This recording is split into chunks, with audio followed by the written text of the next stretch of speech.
Юунаас хамгийн их айдаг вэ? Аалзуу, өндөр үү, эсвэл онгоцоор нисэх үү?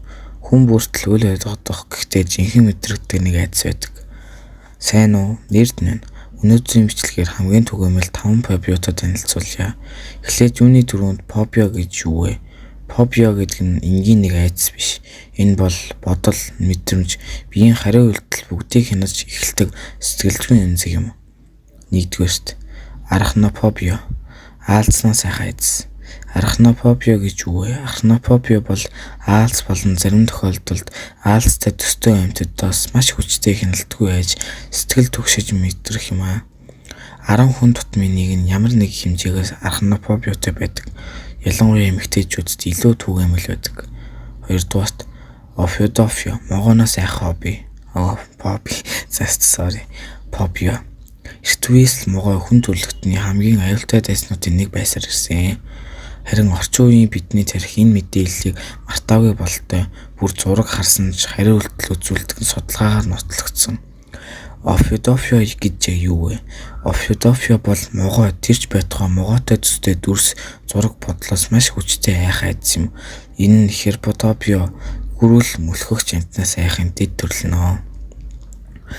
3 дугаарт акрофобио. Өндрөөс айх фобио. Акрофобио гэж юу вэ? Акрофобио нь өндөр газар байх үед хит их айдас, тэнцвэрээ алдаж унаж мэдэх гэсэн мэдрэмж, заримдаа бүр амь насны аюул мэдрэх сэтгэл түгшүүрийг хэлнэ. Хамгийн түгээмэл 3 фобиогийн нэг нь акронофобио. Акрофобиотой гэж үздэг. Судалгаагаар хүн амын 5-10% нь акрофобиотой гэж үздэг. Эмэгтэйчүүд дунд 2 дахин их тохиолддог. 4-т агофобио. Нээлттэй эсвэл олонний газар айх фобио. Агофобио гэж юу вэ?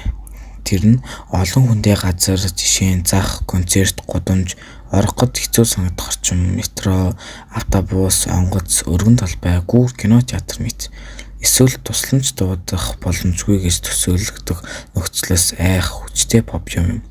Энэ фобиотой хүмүүс ганцаараа гадуур гарахаас татгалздаг, хийж түгшгээс сэргийлж, аюулгүй бүс гэрээсээ гарахгүй байх тохиолдож бий.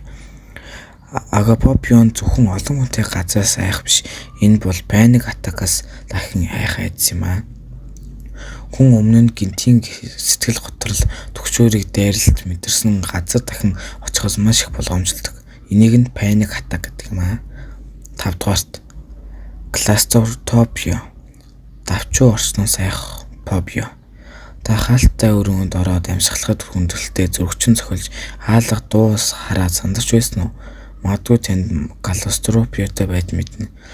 Клаустрофобио гэж юу вэ? Клаустрофобио бол давчуу, хаалттай, амьсгалах бага зайтай орчинд байх үед маш хүчтэй айдас төрөх фобио юм. Жишээ нь лифт, агааргүй өрөө, онгоц, шоронгийн өрөө, зураг авах аппарат, харанхуй өнгөл, ачааны өрөө гэх мэт. Дэлхийн хүн амын 5-10% нь клаустрофобиотой байдаг. Ихэнхдээ бага насны гацсан айсан туршлагаас шалтгаалдаг. Хүүхэд байхад харанхуй өрөөнд цоожлогдсон, шкафанд гацсан, хяналтгүй мэдрэмж авсан байх нь шалтгаан нь болдог. За, хүмүүс яагаад фобиотой болдог вэ гэж бодож байна? Яагаад гэвэл хүүхэд байх үеийн сөрөг туршлагаас болдог.